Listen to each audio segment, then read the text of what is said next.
Hello guys, welcome to YouTube channel. మన channel ప్రతి ఒక్కరు సబ్స్క్రైబ్ చేసి నోటిఫికేషన్ బెల్స్ మళ్ళీ ఆలో పెట్టుకోండి. ఈ రోజు గేమ్ చేంజర్ మూవీకి సంబంధించి బోలెడ్ అప్డేట్స్ ఉన్నాయి.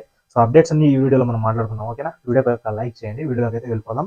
సో ఫస్ట్ ఆఫ్ ఆల్ చూసుకుంటే సినిమాకి సంబంధించి ట్రైలర్ కోసం ఈగల్గా వెయిట్ చేస్తున్నారు ఫ్యాన్స్ అయితే, కసితో ఉన్నారనమాట.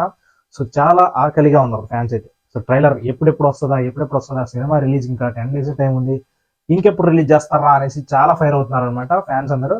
సో అయితే దిల్ రాజు మన జరిగినటువంటి బిగ్గెస్ట్ కట్అవుట్ లాంచ్ ఈవెంట్ లో ఆయన చెప్పాడు జనవరి 1st అయితే రిలీజ్ చేస్తాం అనేసి. బట్ జనవరి 1st అయితే రావట్లేదు. జనవరి 2nd అయితే ట్రైలర్ అయితే రాబోతుంది. ట్రైలర్ అయితే రెడీ అయిపోయింది. ట్రైలర్ మాత్రం నెక్స్ట్ లెవెల్ ఉంది అనేసి ఆల్రెడీ ఇన్సైడ్ ఇన్ఫో అయితే వచ్చేసింది అనమాట. మనకు 2వ తేదీ అయితే ట్రైలర్ వస్తుంది. రేపు అనౌన్స్మెంట్ అయితే వస్తుంది ట్రైలర్ కి సంబంధించి. సో అండ్ ఇంకొక విషయం ఏంటి అంటే ప్రీ రిలీజ్ ఈవెంట్ ప్లాన్ చేస్తున్నారు కదా. సో రాజమండ్రిలో ప్లాన్ చేస్తున్నారంట, అది కూడా వేమగిరి హైవే పక్కన. ఒక ప్లేస్ అయితే ఈ రోజు అయితే విజిట్ చేయడం అయితే జరిగింది. సో ప్లేస్ అయితే ఫైనలైజ్ చేశారంట almost. So pre release event అక్కడ జరుగుతుంది. మనకి డిప్యూటీ సీఎం పవన్ కళ్యాణ్ గారు కూడా ప్రీ రిలీజ్ ఈవెంట్ కి అయితే రాబోతున్నారనమాట. అండ్ మ్యూజిక్ డైరెక్టర్ తమన్ ఈ సినిమాకి సంబంధించి చాలా ఇంట్రెస్టింగ్ టాపిక్స్ అయితే మాట్లాడాడు. సో దాని గురించి ఈ వీడియోలో మనం డిస్కస్ చేద్దాం. ఫస్ట్ ఆఫ్ ఆల్ చూసుకుంటే సినిమాలో ఫ్లాష్ బ్యాక్ ఎపిసోడ్ సినిమాకి నెక్స్ట్ లెవెల్ అంట. అదొక సోల్ లాంటిది అనేసి ఆయన చెప్పుకొచ్చాడు అనమాట. Flashback episode next level ఉండబోతుందంట. And Ram Charan name screen మీద పడేదానికి సో టైటిల్ కార్డ్ డిజైన్ చేస్తున్నారంట సపరేట్ గా. అండ్ ఒక మ్యూజిక్ కూడా సపరేట్ గా ఆ టైటిల్ కార్డ్స్ కోసం అయితే ఒక సాంగ్ అయితే క్రియేట్ చేయడం అయితే జరిగిందనేసి మ్యూజిక్ డైరెక్టర్ తమన్ అయితే చెప్పుకొచ్చాడు. అండ్ ఇంకో విషయం ఏంటి అంటే జరగండి సాంగ్ నెక్స్ట్ లెవెల్ ఉండబోతుంది. థియేటర్ లో మాస్ సెలబ్రేషన్స్ కి జరగండి సాంగ్ పర్ఫెక్ట్ సూటబుల్.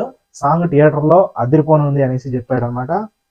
అండ్ అంజలికి నేషనల్ అవార్డు పక్కా అనేసి ఒక బిగ్గెస్ట్ స్టేట్మెంట్ అయితే ఇచ్చాడనమాట. సో ఆయన ఎంత కాన్ఫిడెంట్ గా ఉన్నాడు అండ్ ఆ క్యారెక్టర్ కి, అంజలి క్యారెక్టర్ కి సంబంధించి ఎంత ఇంపార్టెన్స్ ఉందో చెప్పకనే చెప్తున్నాడు అనమాట. సో పర్ఫార్మెన్స్ నెక్స్ట్ లెవెల్లో ఉంటేనే కాబట్టి నేషనల్ అవార్డు వస్తుంది అనేసి చెప్పుకొస్తున్నాడు కాబట్టి సో అంజలి పర్ఫార్మెన్స్ కూడా నెక్స్ట్ లెవెల్లోనే ఉండబోతుంది. అంతే ఇంపార్టెన్స్ ఉండబోతుంది సినిమాలో అనేది అర్థమైపోతుంది. అండ్ రామ్ చరణ్ అండ్ అంజలి వీళ్ళిద్దరు, Appanna character and Anjali character సినిమాకి ఒక సోల్ లాంటిది. అండ్ నెక్స్ట్ లెవెల్ యాక్టింగ్ అయితే చేశారంట.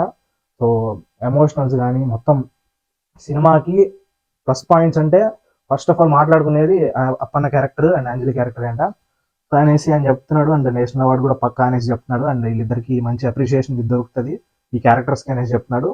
అండ్ ఫేవరెట్ ఈ సినిమాలో ఫేవరెట్ బ్యాక్గ్రౌండ్ మ్యూజిక్ స్కోర్ ఏదంటే సో ఇంటర్వెల్ లో వచ్చే బ్యాక్గ్రౌండ్ మ్యూజిక్ నా ఫేవరెట్ అనేసి మ్యూజిక్ డైరెక్టర్ తమన్ అయితే చెప్పాడు అనమాట. అండ్ సినిమాకి ఆల్రెడీ సెన్సార్ అయితే కంప్లీట్ అయినట్టు తెలుస్తుంది. సో U&A సర్టిఫికేట్ అయితే ఇచ్చేసారంట. And movie run time 2 hours 45 minutes 30 seconds అయితే ఉండబోతున్నట్లు ఇన్సైడ్ ఇన్ఫో. అది ఇన్ఫర్మేషన్, ఇప్పటి వరకు ఉన్నటువంటి ఇన్ఫర్మేషన్. సో అది గైస్ అప్డేట్స్ అయితే ఇవే. సో నెక్స్ట్ ఇంకా అప్డేట్స్ వస్తూ ఉంటాయి, నేను మీకు అందిస్తూ ఉంటాను. మీరు మన ఛానల్ని సబ్స్క్రైబ్ చేసుకోండి. ఓకేనా? Thanks for watching this video.